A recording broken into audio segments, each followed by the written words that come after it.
안녕하세요. 저는 지난달에 파혼을 하고 이제야 주변이 정돈되어 글을 쓰게 된 30대 후반 여성입니다. 이혼만큼은 아니겠지만 저 나름대로 파혼을 했다는 것에 대한 상실감이 꽤나 큰 상태예요. 글을 쓰게 된 원인도 누구한테 속 편하게 속풀이할 데가 없어서 커뮤니티를 찾다가 라디오를 알게 되었습니다. 저는 이런 불행이 저한테만 일어났다고 생각했거든요. 그런데 수많은 사연들 중 몇 개 골라서 들어봤는데 저 못지않게 파혼으로 아픔을 겪은 분들이 많더라고요.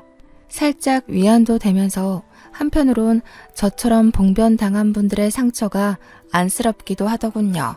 고충이 있더라도 이런 곳에 사연을 쓰지 않는 사람들도 많을 텐데 그런 분들까지 다 합치면 도대체 부당을 겪는 사람들이 얼마나 많은 걸까요? 세상살이 좀 행복하고 즐겁고 싶은데 그 단순한 것이 이렇게나 어려운 것인 줄은 몰랐네요. 저는 이번 파혼이 결혼 파투를 떠나서 사람 자체에 대한 신뢰에 대해 다시 생각하는 계기가 되었거든요. 제가 어떤 일을 겪고 하소연을 하러 왔는지 꼭 한번 들어봐 주세요. 제 개인적인 생각인데 결혼을 하려면 서로 간의 신뢰가 무조건 밑바탕으로 이루어져야 된다고 생각하거든요. 그런데 저는 결혼 시작도 하기 전에 배우자에 대한 신뢰가 떨어졌다는 거예요. 그럼 제가 배우자에게 미련이 남았다고 하더라도 그 관계는 끝내야 하는 게 맞는 거잖아요. 결혼이 엎어진 게 불과 한 달 전이기 때문에 솔직히 말하면 저는 여전히 예비 신랑에 대한 미련이 남아 있습니다. 그럼에도 불구하고 훗날의 불행을 무시할 수 없어서 파혼을 했어요. 이유는 간단하게 말씀드릴게요. 돈 문제였습니다. 사랑하는 사람과의 사이를 방해받는 장애물 중 손꼽히는 것 하나가 바로 돈 문제가 아닌가 싶은데요. 제가 바로 그 문제 때문에 걸려 넘어져 예비신랑과 헤어지게 되었습니다. 그래도 5년을 사귀고 결혼 약속을 하게 된 건데 5년 세월이 허무하게 돈 문제로 파혼을 하냐 그렇게 생각하는 분들이 있을지는 모르겠어요. 아마 결혼에 대해 환상을 갖고 있다면 그런 생각을 할지도 모르겠죠. 저는 예비신랑과의 결혼 생활에 로망이 있었지만 그렇다고 앞을 내다보지 못하는 성격은 아닙니다. 저희 친정과 시댁 이야기를 해볼게요. 양가 집안은 소득이 비슷한 수준이었습니다. 물론 살고 있는 집 건물은 우리 친정이 좀 더 땅값 높은 곳에 위치했어요. 하지만 예비 신랑이 얘기하는 예비 시댁 소득만 들었을 경우엔 저희 집 형편보다 훨씬 나은 위치에 있어서 그저 예비 시부모가 소소하다고만 생각이 들었습니다. 예비 신랑 말로는 예비 시부모가 소고기 식당을 하고 있다고 했고 매출이 연 10억은 되는 곳이라고 자랑스럽게 말한 적이 있어요.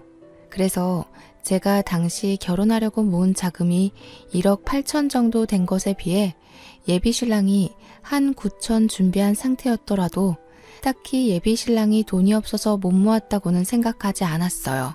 오히려 예비 시댁이 그만큼 돈을 버는데도 자기 힘으로 결혼 자금을 마련한 예비 신랑이 기특하기까지 했습니다. 예비 신랑의 효심을 본받아 저도 웬만하면 친정에 손 벌리지 않으려고 했죠. 그럼에도 집만큼은 친정에서 주는 호의를 무시하지 못했는데요. 저희 친정에서 전세로 세를 내놓은 집이 하나 있었거든요. 그 집이 건축도 얼마 안 됐고 집값 높은 아파트였어요. 세입자가 곧 만기 계약으로 집을 뺄 예정이었는데 친정 부모가 저희한테 그 집을 주겠다고 하는 겁니다.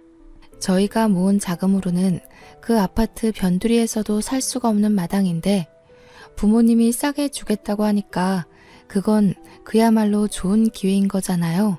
당분간만 제가 살고 있는 자취집에서 예비 신랑과 동거하다가 그 세입자가 나가면 그곳으로 이사 들어가면 되겠다고 생각을 했어요. 저는 신이 나서 그 계획을 예비 신랑에게 전달했습니다. 부모님 명의로 되어 있는데 집 나오면 우리가 그 집 살면 될 것 같아. 거기 15억 아파트거든? 부모님이 우리더러 같이 합쳐서 5억만 내면 집 주겠다고 하셨어. 완전 잘 됐지? 그러네. 너무 감사하다. 그런데 우리가 민폐인 건 아니겠지? 그렇게 큰 선물을 덜컥 받아도 되나 싶네. 우리니까 그런 싼 값에 그런 좋은 아파트 넘겨주시려는 거지. 자기야, 이건 완전 청약 당첨된 거나 마찬가지야. 우리 시작부터 너무 좋게 출발한다. 원래는 친정 부모님이 저희한테 아파트를 그냥 넘기겠다고 하셨어요. 하지만 부모님이 그 아파트를 저희한테 내주면 부모님 수중 수익이 줄거든요. 그걸 알고 있다 보니까 그냥 받는 건 마음이 좀 불편하더라고요. 아마 남편도 이 사실을 안다면 당연히 돈을 조금이라도 내고 들어가는 게 맞는다고 생각할 거라 믿었습니다. 이때만 해도 예비 신랑은 친정 부모님에게 고맙다며 예비시댁 가게에서 소고기라도 대접해야겠다고 너스레를 떨었어요. 그리고 저희는 당장 5억이란 돈이 없기 때문에 각자 부모님한테 갚을 생각으로 돈을 빌리기로 했습니다. 양가 부모님 다 2억 5천 정도는 빌려줄 수 있는 능력이 되시는 분들이었거든요. 그래서 당시에 예비 신랑도 예비 시댁에게 말해 2억 5천의 돈을 빌리겠다고 했었어요. 그때 시점에서 며칠 뒤에 15억 아파트 세입자가 빠질 예정이었는데 저희가 당장 목돈을 마련할 수 있는 여건이 안 되잖아요. 이 계획은 서로 부딪히는 의견 없이 수월하게 서로 수용했었습니다. 혼수의 경우는 새 집에 들어가게 되면 새로 구입하기로 했고요. 그렇게 제 자취방에서 동거를 먼저 시작했는데요. 동거를 먼저 하게 된 것도 예비 신랑의 출퇴근 동선 때문이었어요. 예비 시댁에서 출퇴근을 하던 예비 신랑은 거리가 너무 멀어서 늘 피곤해하는 날이 많았어요. 그 때문에 제가 먼저 어차피 우리 결혼할 사이니까 동거를 하면 어떻겠냐고 제안을 했던 겁니다. 처음에는 그 말을 꺼내자마자 후회를 했어요. 너무 해픈 여자처럼 보였을까 봐요. 제가 너무 섣불렀나 싶어 어색하게 눈치를 봤는데 다행히도 예비 신랑이 고마워해 주더라고요. 정말 결혼까지 계획이 착착 진행되는 것 같아서 저는 개인적으로 결혼 준비 과정이 너무 즐거웠습니다. 먼저 결혼한 친구들과 연락하면서 신혼살림에 대해 상담이나 정보도 받으며 결혼을 기대했어요. 그런데요, 한날 예비 신랑이 좀 이해할 수 없는 말을 하는 겁니다. 자기야, 혹시 돈 좀 있어? 내가 이번 달 대출이자 낼 돈이 부족해서 그러는데 여윳돈 있으면 조금만 도와주라. 이런 부탁할 때가 자기밖에 없네. 대출? 자기 대출 받았었어? 이전에 그런 말 없었잖아. 그리고 월급날 저번 주였는데 그새 돈 다 쓴 거야? 대체 뭘 하다가... 내가 우리 미래 자금 때문에 적금을 넣고 있었는데 대출 받았던 거 금액을 높게 고정했지 뭐야. 대출은 작년에 받았었어. 차 사는데 목돈이 없었거든. 부모님한테는 차마 손 벌릴 수가 없어서 자기한테 이렇게 부탁하는 거야. 예비 신랑은 차 얘기로 둘러댔지만 왜인지 모르게 그게 다가 아닌 느낌이 들었어요. 평소 예비 신랑 모습과 달리 좀 조급한 자세로 비쳤기 때문이었어요. 게다가 저는 당연히 대출 빚이 있는 줄도 몰랐고 돈 빌려달라는 말을 하는 건 더욱 못 받기에 그날 좀 당황했던 기억이 납니다. 물론 이해하기까지도 다소 시간이 걸렸고요. 워낙 당황했던지라 별다른 의심까진 못했던 것 같아요. 그래서 돈을 빌려줬죠. 오죽 급했으면 나한테 말했을까 싶기도 했고 예비 시댁까지 사정을 알리고 싶지 않아 하는 예비 신랑의 자존심도 지켜주고 싶었어요. 제가 흔쾌히 빌려주니까 예비 신랑은 이미 그것만으로도 미안해서 고개를 들지 못했습니다. 미안해. 돈 문제는 사이가 가까울수록 더 조심해야 되는 건데. 걱정 마. 적은 돈도 아니고 이건 내가 꼭 갚을게. 너무 고마워 자기야. 우리 사이에 뭘 그렇게까지 미안해. 어차피 자기 돈이나 내 돈이나 훗날 우리 미래를 위해서 같이 쓸 돈인걸. 도움 필요하면 부담 느끼지 말고 말해줘. 혼자 끙끙 앓는 것보다 난 이런 것까지 다 공유하고 싶어. 그때 저는 정말 진심으로 예비 신랑이 돈 때문에 기죽는 게 싫었습니다. 저도 참 순수한 마음이었죠. 예비 신랑 배경이 돈이 없는 사람도 아닌데 저한테 몇백 빌리는 걸로 고개를 숙이는 것을 보니 그 순간만큼은 저희 사이가 왠지 남처럼 느껴져서 더 흔쾌히 돈을 내준 것도 있어요. 언제든지 도움 필요하면 말하라고 했던 것도 저희가 그만큼 가까운 사이라는 걸 예비 신랑이 알아줬으면 했었죠. 하지만 돈 빌리는 게 처음만 어렵지 두 번, 세 번 갈수록 요구가 쉬워진다는 걸 느꼈는데요. 예비 신랑이 제게 돈을 요구하는 날이 점차 늘어갔습니다. 그때마다 예비 신랑이 저를 찾아와 하는 변명은 가지각색이었어요. 부모님이 미성년자인 줄 모르고 술을 파는 바람에 2달 영업정지를 당해서 매출이 반토막 났다든지 목돈으로 건물을 사는 바람에 당장 권리금 낼 돈이 부족하다든지 엄마가 크게 사고가 났는데 여기저기 건물에 묶인 돈이 많다 보니까 수술비가 없다든지 등등이요. 예비 신랑은 자기를 좋아하는 제 마음을 너무 잘 알고 있어요. 그래서 제가 자신의 요구를 거절하기 난감한 이유들만 쑥쑥 골라 들먹이면서 제 돈을 빌려가는 날이 많아졌습니다. 저는 왠지 모르게 돈을 뺏기는 느낌을 받으면서도 예비 신랑에게 언제든지 도움 청하라고 뱉은 말이 있기 때문에 돈을 계속 빌려줬어요. 그리고 또 예비 신랑을 단연 믿기 때문에 돈 주는 것에 주춤거림이 없었죠. 그러다 보니 제 급여마저 예비 신랑에게 넘어가느라 빈털터리가 되었다는 걸 느꼈는데요. 하필 그날 예비 신랑이 또 돈을 빌려달라고 하더라고요. 자기야, 급한 건 알겠는데 이젠 우리 결혼 자금에 손대야 돼. 나도 빌려주고 싶지만 이번 달은 자기한테 월급까지 토막내서 빌려준 거야. 아, 그렇지. 우리 결혼 자금은 손대면 안 되지. 내가 자기 돈 빨리 갚아줘 줬어야 하는데 미안해. 이번엔 내가 알아서 해볼게. 예비 신랑을 돕고 싶었던 제 마음은 진심입니다. 호구처럼 보일 수 있어요. 저 스스로도 예비 신랑을 너무 좋아했기 때문에 호구가 맞았다고 흔쾌히 인정하고 있거든요. 그러나 저는 결혼 자금까진 건들고 싶지 않았습니다. 그래서 처음으로 예비 신랑의 요구를 거절을 했어요. 그리고 그 뒤로 예비 신랑은 약속했던 대로 제게 조금씩이라도 돈을 갚아 나가기 시작했습니다. 며칠 뒤 저희는 드디어 15억 아파트에 있던 세입자가 나가서 이사를 할 수 있게 되었어요. 아직 저희가 식은 올리지 않았지만 이왕 아파트가 나온 거 이사를 들어가 살기로 얘기를 했었잖아요.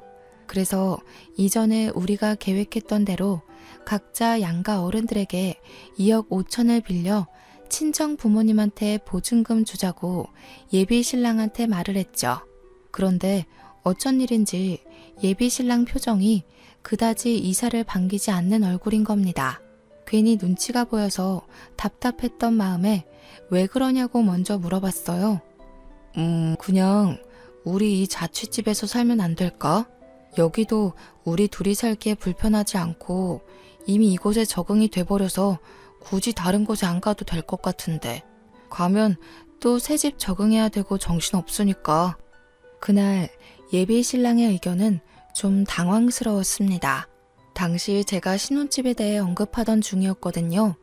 그런데 신혼집으로 자취방이라뇨. 제 자취방은 저 혼자 살려고 구했던 집이기 때문에 겨우 10평인데다가 자가가 아니라서 신혼부부가 오래 살기엔 부적합한 곳이었어요.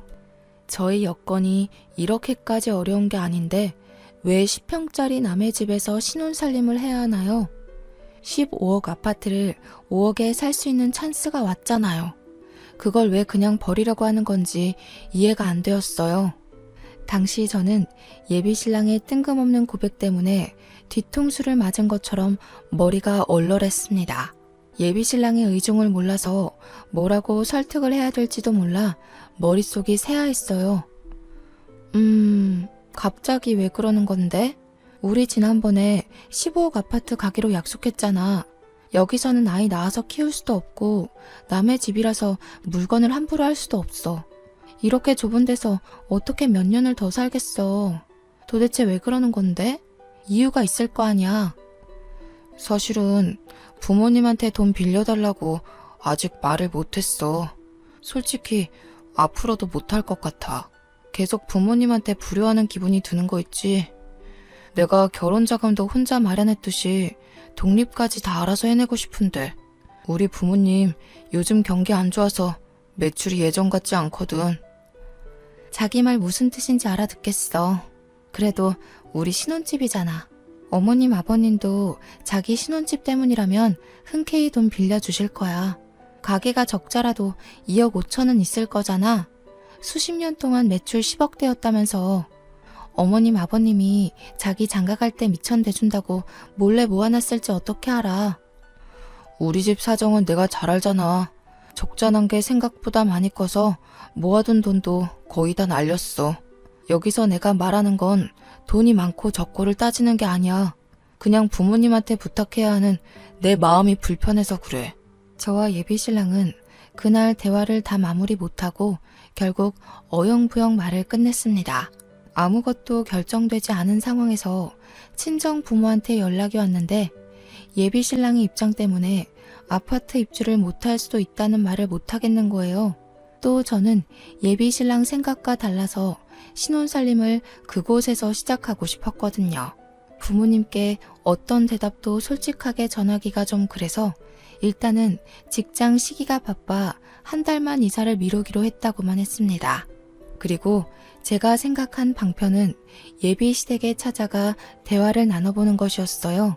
예비 신랑이 알면 못 가게 할 게 뻔할 테니 몰래 연차를 내서 차를 몰고 예비 시댁을 가야만 했습니다. 예비 시댁은 한 번밖에 안 가봤지만 제가 지리를 잘 외우는 탓에 쉽게 찾아갈 수 있었어요.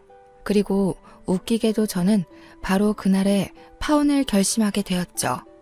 예비 시댁 가게가 11시에 오픈을 한다는 말을 들은 적이 있어서 일부러 그 시간 전에 찾아갔습니다. 제가 연락도 없이 찾아갔더니 예비 시댁이 깜짝 놀라다가도 저를 반겨주더라고요. 저는 예비 시댁의 환대를 받으며 아침상 대신 차 한 잔을 대접받았습니다. 이 먼 길을 어쩐 일로 왔을까? 연락도 없이 와서 놀랐네. 그런데 혼자 온 거니? 우리 아들은 같이 안 왔고? 네, 어머님. 제가 여기 찾아온 건 비밀로 해주셨으면 해요. 그이가 마음이 여리잖아요. 어머님, 아버님께 꼭 해야 하는 말을 못하는 것 같아서 제가 대신 전하려고 찾아왔어요. 연락도 없이 온 건 정말 죄송해요. 아니다, 아니야.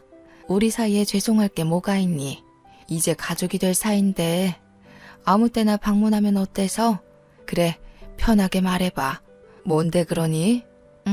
다름이 아니라 저희 친정에서 해주기로 한 신혼집 이야기인데요. 그이한테 전해 들으셨는지는 모르겠어요. 그 아파트가 15억인데 저희 부모님이 5억의 집을 내준다고 하셨거든요. 근데 저희가 모은 돈이 조금 모자라서 각자 부모님께 빌린 후 갚는 걸로 하겠다고 말을 다 맞춰놨는데 갑자기 그이가 안 하겠다고 해서요. 그래서 제가 신뢰를 무릅쓰고 예비 신랑을 대신해서 부탁하러 왔다고 솔직하게 얘기를 했습니다. 그런데 사람이 말을 하다 보면 대충 공기 흐름을 눈치챌 수는 있잖아요. 제가 최대한 알아듣기 쉽게 그리고 예우 있게 신경 써서 말을 했는데 내내 분위기가 이상하더라고요. 두 분이서 저를 앞에 두고 대놓고 쑥덕거리는데 제가 확실히 놓치는 부분이 있는 듯한 기분이었습니다. 저는요, 이렇게 말을 하면 당연히 예비 시부모가 아들을 위해 그 정도는 빌려줄 거라고 생각했습니다. 왜냐하면 예비 시부모 가게 매출이 연 10억이면 저희 집 소득보다 높은 편이었거든요. 예비 신랑 말로는 적자 난 지가 두세 달이라고 하는데 두세 달 만에 매년 10억대 매출이 동날 수가 있나요? 그래서 제가 첫 서사를 뱉으면 예비 시부모가 기다렸다는 듯이 알아채고 흔쾌히 부탁을 들어줄 거라 생각했어요. 그런데 제가 본 예비 시부모의 반응은 전혀 제 얘기를 이해 못하는 얼굴이었습니다. 제 얘기가 갑작스러우실 수 있어요. 그이가 부모님께 불효하는 것 같다고 그동안 숨겼으니 이런 제안이 당황스러운 게 당연하죠. 하지만 요즘 집값 비싼 거 아시잖아요. 15억 아파트를 5억에 매매할 수 있다는 건 정말 행운이에요. 저는 저희 부모님께 벌써 말씀드렸어요. 어머님, 아버님만 그이한테 조금 보탬이 돼주시면 안 될까요? 조금 많이 당황스럽긴 하구나. 그런데 아마 아파트 얘기를 미리 해줬다고 해도 그 제안은 우리한테 무리이지 않나 싶어. 우리가 그만한 형편까진 안 돼. 요즘 경기 안 좋아서 장사가 잘 안 된다고 듣긴 했어요. 그래도 어머님, 아버님 장사 수익이 연 10억이었다고 들어서 힘에 부치는 액수는 아닐 거라고 생각했거든요. 힘드시다면 할 수 없네요. 다른 방법을 알아보겠습니다. 저는 예비시댁과 의논을 하러 간 거지 강요를 하러 간 것이 아니기 때문에 길게 대화를 할 생각이 없었습니다. 그런데 예비 시부모가 제 말에 더 크게 놀라더니 손사래를 치더라고요. 처음엔 제가 알아서 해결해보겠다는 것을 저지하는 줄 알았습니다. 근데 듣다 보니까 그게 아니라 연 10억이라는 것에 놀라서 손을 내젓는 거더라고요. 이게 다 무슨 소리니? 연매출 10억? 장사는 또 뭐고 듣도 보도 못한 소리다. 우리 아들이 그러더니? 그럴 리가 없을 텐데. 우리는 그런 집안이 아니야. 그러니까 예비 시모가 주절주절 설명하는 걸 간략하게 정의하자면 예비 시부가 과거에 사업을 2개 정도 했었는데 그 사업이 어려워지면서 억대 빚이 있는 상황이라고 했습니다. 예비 시모가 이왕 이렇게 된 거 저랑 예비 신랑이 결혼할 사이니까 자기네 집 사정을 다 얘기해 주겠다면서 하는 말이 제가 예비 신랑한테 들었던 예비시댁 형편과는 전혀 딴판이었어요.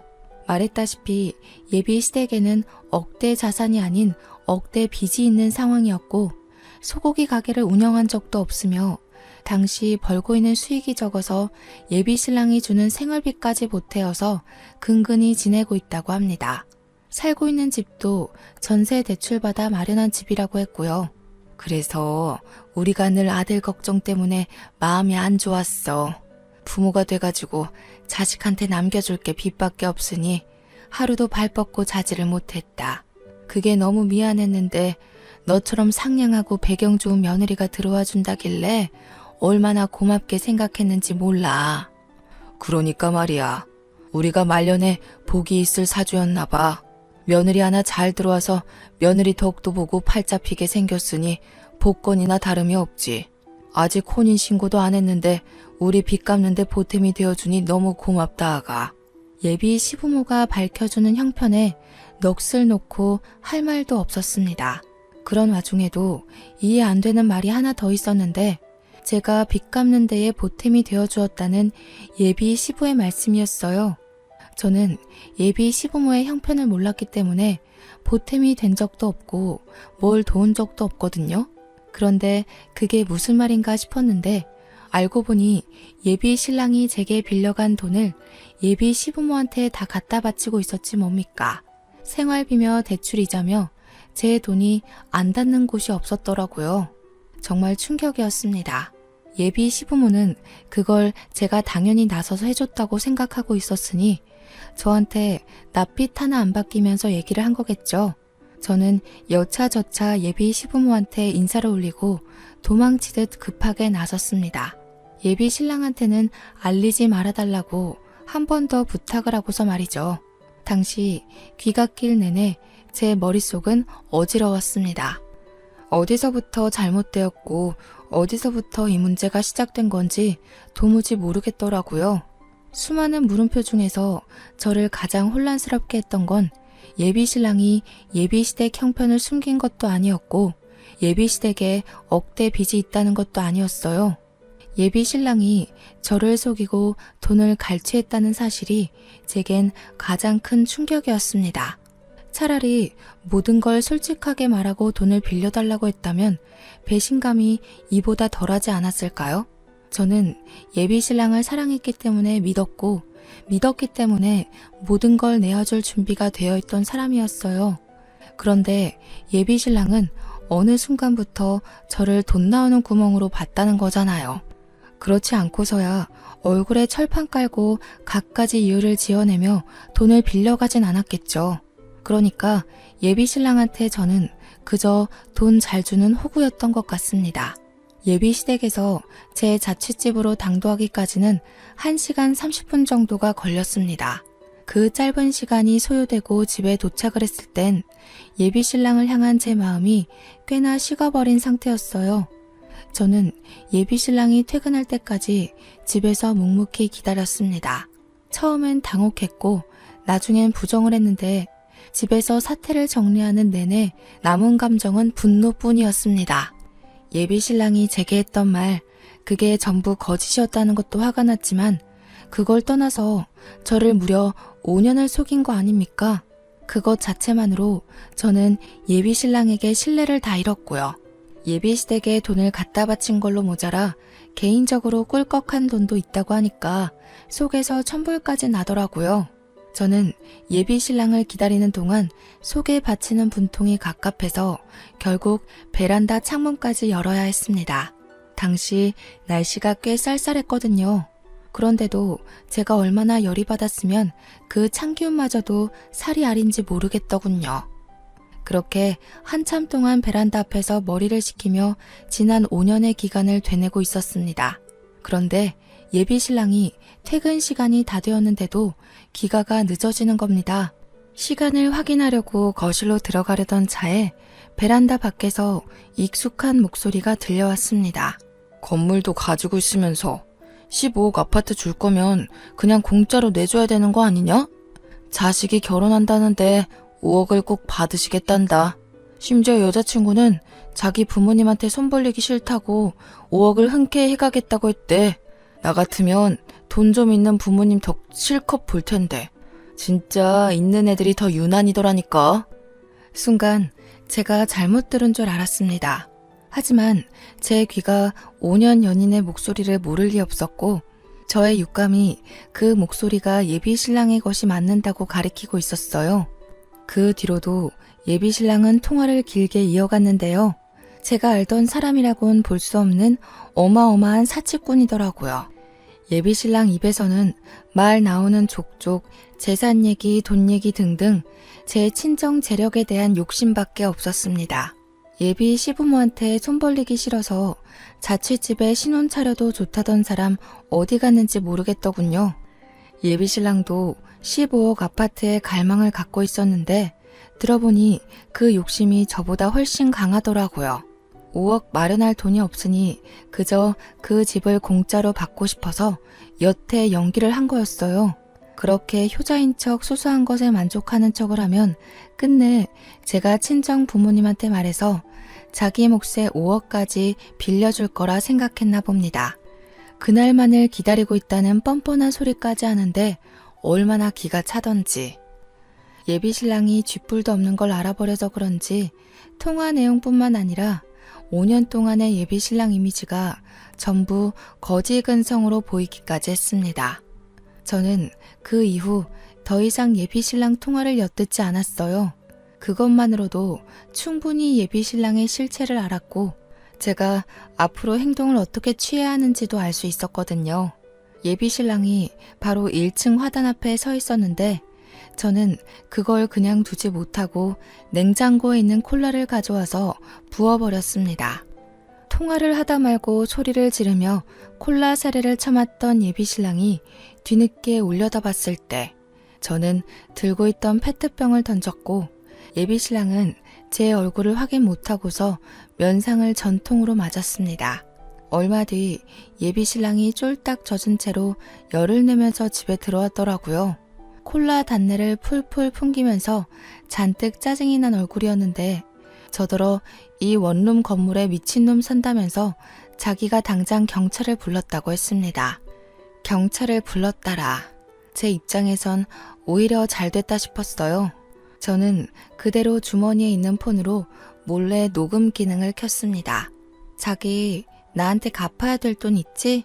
내 통장의 기록이 다 기재되어 있어서 얼마 빌려간 건지 모르겠으면 내역 뽑아줄 수도 있어. 근데 그거 정말 갚을 거야? 당연하지. 갚을 거라고 했잖아. 우리가 아무리 가까운 사이지만 어떤 관계는 돈 문제는 확실해야 돼. 신뢰의 가장 기본 되는 부분 아니겠어? 그래, 돈 문제가 신뢰의 대표적인 예시이긴 하지. 갚는다는 약속해줘서 고맙네. 갚을 의사가 있다는 걸 표현만 했다면 차용증 없어도 법적으로 보호받을 수 있다더라. 이제 짐 싸서 나가줘. 제 말을 단번에 이해 못하던 예비신랑은 안 그래도 콜라 때문에 짜증이 나는데 제가 다짜고짜 나가라고 하니까 더 언짢은 얼굴을 만들어냈어요. 그러면서도 여느 때처럼 제 기분을 먼저 생각해주는 착한 남자친구 역할을 하려고 억지로 입꼬리를 올리더라고요. 애써 고운 목소리로 무슨 말 하는 거냐고 제 말을 부정하는데 예비신랑 처지가 딱 물에 빠진 생쥐꼴이라서 우습더군요. 어머님 아버님한테 우리 신혼집 보증금 좀 빌려달라고 부탁했었어. 그런데 2억 5천을 마련할 형편이 안 된다고 하더라. 왜 나한테 거짓말했어? 자기 집안이 소고기 식당 하는 억대 자산가라고? 장난해? 자산이 아니라 억대 빚이던데 대체 이게 어떻게 된 건지 설명 좀 해볼래? 우리 집 갔다 왔었어? 왜 말도 안 하고 멋대로 찾아가? 아무리 가까운 사이라지만 우리 아직 결혼하지도 않았잖아. 이렇게 말도 없이 찾아가는 건 습격 아니야? 무례한 행동이라고. 무례? 자기가 나한테 말도 안 하고 속여온 5년에 비하면 그건 아무것도 아니지 않아? 우리 친정이 아파트 공짜로 안 주는 게 그렇게 억울했니? 돈 좀 있는 처가댁 덕 보면서 졸부처럼이라도 살아보려고 그랬던 거야? 여태까지 나한테 보였던 마음 중에 진심은 있었어? 정말 자기한테 크게 실망했어. 뭐야? 자기가 나한테 콜라 뿌린 거야? 미쳤어? 스토커도 아니고 남의 통화를 왜 엿듣고 있었는데? 이 와중에 자기는 그저 콜라 처먹은 게 억울한가 보구나. 그럴 때가 아닐 텐데. 상황 파악도 못하네. 어머님 아버님은 너 이러고 다니는 거 모르시더라. 불효를 저지르는 것 같아서 부모님한테 손을 못 벌리겠다고 했었어? 자기가 말하는 효도는 뭐야? 남의 집 등쳐먹으면서 돈 갖다 바치는 거? 자기가 솔직하게만 말했어도 나 이렇게 끝내진 않았어. 자기는 나랑 우리 부모님을 모욕한 거야. 제게 계속 성난 얼굴을 하고 있던 예비신랑은 제가 파혼을 하겠다고 하자 그제야 당황하면서 제 손을 잡았습니다. 화풀나고 어떻게 된 건지 다 설명하겠다면서 왜 그럴 수밖에 없었는지도 모두 숨김없이 밝히겠다고 저를 살살 구슬리더군요. 예비신랑이 제 얼굴 보고 하는 말을 제가 어떻게 더 믿을 수 있겠습니까? 제 뒤통수에 대고서만 진짜 얼굴을 비추는 사람이잖아요. 콜라 범벅된 예비신랑의 손을 내친 저는 대답 없이 손수 현관문을 열어줬습니다. 그대로 예비신랑을 밖으로 내몰았어요. 제발 자기야. 남자가 빈털털이라고 하면 자기가 안 만나줄까봐 거짓말 좀 한 거야. 그게 그렇게 잘못이야? 남자의 순정은 앞뒤 상황 안 보고 그렇게 돌진할 수도 있는 거라고. 나 정말 자기한테 진심 아니었던 적이 없어. 어머님 아버님이 나더러 뭐라는지 알아? 시댁이 거지 형편인데도 흔쾌히 며느리 하겠다고 해줘서 고맙다고 하더라. 나보고 자기네들은 혼수해 줄 돈이 없으니까 돈 많은 우리 부모님한테 잘 말해서 신혼집 공짜로 해달라는 거 있지? 네가 바랬던 것처럼 말이야. 그건 우리 부모님이 뭘 착각해서 그런 거야. 빚 많은 거 숨긴 건 미안해. 그것 때문에 부모님이 헛꿈을 꿔서 그런 거지. 절대 너한테 빌붙으려는 의도로 말한 건 아니야. 내가 부모님한테 다 설명해 놓을게. 절대 네 돈 들어가게 하는 일 없게 할게. 응? 다들 그동안 나를 호구로 봤겠구나. 너나 시부모님이나 나한테 당연하게 요구하는 것 보면 정말로 우리 집을 통해서 그 수억대 빚을 해결해 볼 심산이었던 거야. 바보같이 남자의 눈이 먼 나도 잘못이겠지만 그 순수한 마음을 이용한 네가 진짜 개자식이야. 저는 예비신랑의 변명조차 그만 듣고 싶어서 급하게 문을 닫으려고 했습니다. 그런데 예비신랑이 그걸 막아서며 그 사이로 무릎을 꿇어앉는 거 아니겠습니까? 그러면서 하는 말이 정말로 가관이었는데요. 그럼 순순히 파혼할 테니까 이번 달 대출 이자만 빌려달라고 하더라고요. 저 아니면 돈을 구할 데가 없대요. 어떻게 파혼하는 마당에 그런 소리를 할 수가 있는 거죠? 어처구니 없어서 그냥 문 닫으려고 하는데 예비 신랑이 갑자기 자세를 일으켜 제 어깨를 센 힘으로 붙잡았습니다. 좀 전까지는 나름 자기가 지켜온 이미지를 유지하려고 애를 쓰고 있었다면 이제부터는 이게 바로 예비 신랑의 본 얼굴인가 싶을 만큼 낯선 모습을 보였어요. 내가 너한테 쏟은 시간이 얼만데 너한테 나만큼이나 잘해줄 사람 있을 것 같아? 잘 생각해.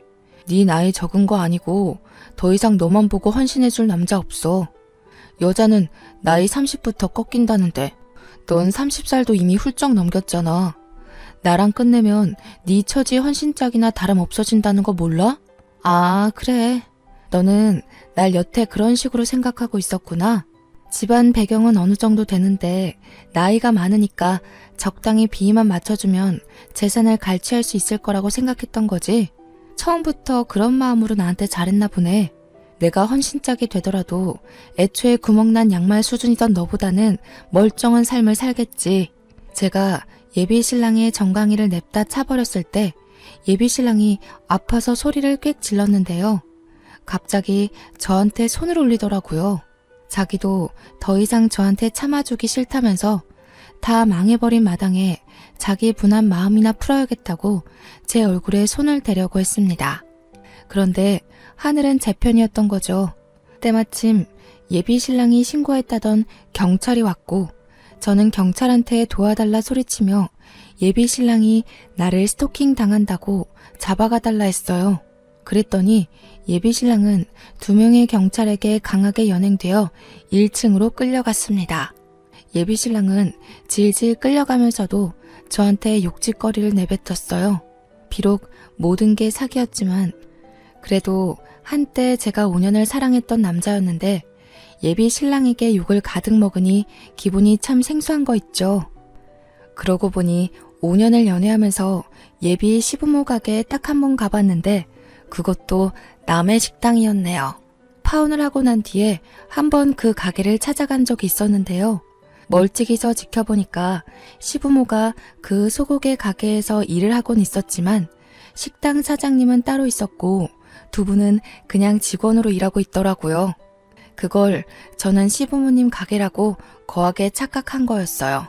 어쩜 제가 의심을 한 번 안 했었는지 모르겠네요. 하긴 어느 누가 매사에 탐정 모드로 의심하면서 살겠습니까? 제가 예비 신랑에게 너무 큰 마음을 주었고 많이 의지했던 탓을 해야겠죠. 이제와 돌이켜 생각해보니 예비 신랑 행동에는 참 수상한 것들 투성이었어요. 특히 예비 시부모랑 저를 잘 못 만나게 했거든요. 예비 신랑은 항상 예비 시부모가 바쁘다는 이유로 자기 부모님한테 방해되고 싶지 않다면서 딱 한 번 데려가 준 게 다였습니다. 그때도 이상함을 감지했어야 하는 건데 후회스럽네요. 제가 봐도 제 눈치가 많이 둔했던 것 같아요. 어쨌든 저는 단 하루 만에 파혼을 고민했고 결정지었습니다. 억대 빚이 있는 집안 때문에 저희 친정에까지 피해를 줄 수 없으니 파혼이 맞겠죠. 예비 신랑은 경찰에 끌려간 이후로 제게 찾아오질 않았어요. 진득하게 들러붙을 줄 알았는데 무슨 생각인지 발길을 완전히 끊어버렸더라고요. 아마 갚아야 될 돈 때문에 어떻게든 머리 굴려 금액을 깎으려고 계획 중일지도 모르겠어요. 저는 무조건 법의 힘을 빌릴 생각입니다. 변호사 선임할 여건이 안 되는 것도 아니고 제게 불리한 조건은 아무것도 없기 때문에 두렵지 않거든요. 아니나 다를까 한 2주 지났나? 예비 신랑이 제 주변을 어슬렁거리기 시작했는데요. 연민작전을 펼치기로 했나 봐요. 자기 부모님까지 팔아가면서 저한테 동정을 끌어내려고 애쓰더라고요. 자기 부모가 나를 보고 싶어 한다. 건강이 안 좋다. 마지막 가는 길 소원이 나랑 결혼하는 거다. 별소리를 다 하면서 제 퇴근길을 계속 막은 적이 있습니다. 이미 파혼한 지 2주나 지났는데 제발 저더러 파혼을 물러달라고 앞으로 더 잘할 거고 돈 빌려달라는 소리 안 하겠다면서 절대 저한테 피해 안 주겠다고 하는데 이거 제가 믿을 수 있겠습니까? 무려 5년을 속인 사람이 하루아침에 반짝하고 변하겠냐고요. 예비 신랑의 집착은 제가 일 쉬는 날까지도 이어졌는데 집 앞에 찾아와서 같은 말로 계속 사정을 하는 겁니다. 할 수 없이 저는 또 경찰에 신고를 해야 했습니다. 제가 자취집 계약 기간이 남아서 당장 이사를 나갈 수가 없는데 자꾸 이렇게 찾아오도록 내버려두면 나중에 무슨 해코지를 할지 모르잖아요. 도무지 예비 신랑의 근성이 꺾일 생각을 안 차 저는 복도에 CCTV를 달아서 예비 신랑 행동을 모조리 녹화했습니다. 그리고 그걸 예비 시부모한테 보내고 SNS에는 스토킹 영상으로 올려버렸어요. 경찰에도 신고해서 증거 영상으로 제출했더니 접근 금지 명령이 떨어지더라고요. 그동안 빌려줬던 돈은 다행히도 무사히 돌려받을 수 있었습니다. 역시나 예비 신랑 음성 녹음이 법적 효력이 되어서 처리되는 데 문제가 없었거든요. 모든 게 정리가 되었다고 생각했을 무렵 예비 시모한테 한 번 전화 온 적이 있었는데요. 예비 시모마저 저를 설득하려고 연락을 했더라고요. 나는 정말 너희 둘 사이에 그런 사정이 있었는지도 몰랐다. 우리 애가 나쁜 마음으로 그러진 않았을 거야. 집에서 네 자랑을 얼마나 많이 했었는데 한 번의 실수라고 생각하고 이번만 용서해주면 안 되겠니? 우리 애는 정말 너 없인 못 살아. 지금 일도 억지로 다니고 있어. 죄송해요. 그이는 저한테 단 한 번도 진심이었던 적이 없다는 걸 느꼈어요. 여기서 제가 용서를 해버린다면 저랑 저희 친정은 정말로 천치가 돼버려요. 저도 부모님께 불효는 하기 싫네요. 제가 손해보는 결혼을 한다면 부모님이 많이 속상할 거예요. 제 말을 이해하기 싫은 건지 예비 시모는 마치 예비 신랑처럼 끈질기게 매달렸습니다. 근데 예비 시모도 왠지 제 돈이 아쉬워서 붙잡는 것 같은 느낌이 들더라고요. 제 돈으로 빚을 조금씩 청산하고 있었는데 더 이상 제 도움이 없으니 다시 빠듯해서 잡는구나 싶었어요. 저는 결국 더 이상 예비 시모의 징징거림을 듣지 않고 죄송하다는 말만 한 뒤에 끊어버렸습니다. 제가 이 모든 것을 결혼하고 혼인신고한 뒤에 겪었다면 어쩔 뻔했습니까? 제 결혼이 엎어졌다는 것 자체는 무척 속상하지만 파혼으로 마무리 지을 수 있었던 걸 감사하게 생각하려 합니다. 그런데 한편으론 왜 하필 내게 이런 일이 일어났고 내가 파혼으로 안심을 해야 되는 경험을 했을까 세상이 원망스럽기도 했네요. 무사히 결혼할 수는 없었나 싶기도 하면서요. 결혼 준비는 참 힘들고 어려운데 결혼 엎어지는 건 물 쏟는 것처럼 참 쉬운 것 같습니다. 누군가는 천운으로 받고 누군가는 안타깝게 봐줬던 저의 파혼 과정은 이렇게 끝을 맺었습니다. 5년간 하루 이틀 아니고선 매일 붙어있던 사람이 없으니까 좀 허전하긴 한데요. 그래도 예비 신랑의 실체는 용서할 수 없을 만큼 저에게 큰 깨달음을 주었어요. 이 기억을 완전히 잊기엔 안타깝게도 제 나이가 좀 찼기 때문에 완벽히 지울 수는 없을 것 같아요. 곧 40을 바라보는 제가 아픈 기억을 세월로 덮어버릴 수 있는 어린아이의 나이는 아니니까요. 그래도 제가 그 사람을 평생 기억하면서 계속 성숙해지지 않을까 싶습니다. 이미 그 계기가 되기도 했네요. 제 이야기가 조금 시시하셨을지도 모르겠어요. 저보다 더한 고충 겪는 분들이 많기도 하던데 각자의 고충은 비교를 하는 게 아니라지만 그래도 제가 살짝 더 나은 사정에서 쉽게 해결이 되지 않았나 싶습니다. 그럼에도 누군가에게 배신을 당했다는 사실은 좋게 합리화하려고 해도 많이 아프네요. 제가 씩씩한 척 아무렇지 않게 사연을 작성하긴 한데 아직도 입맛이 없어서 밥을 잘 못 먹고 있어요. 갑자기 세상에 혼자 동떨어진 느낌이 드문드문 올라오더라고요. 그래도 이런 기회를 통해 마음속 이야기를 할 수 있어서 좋았네요.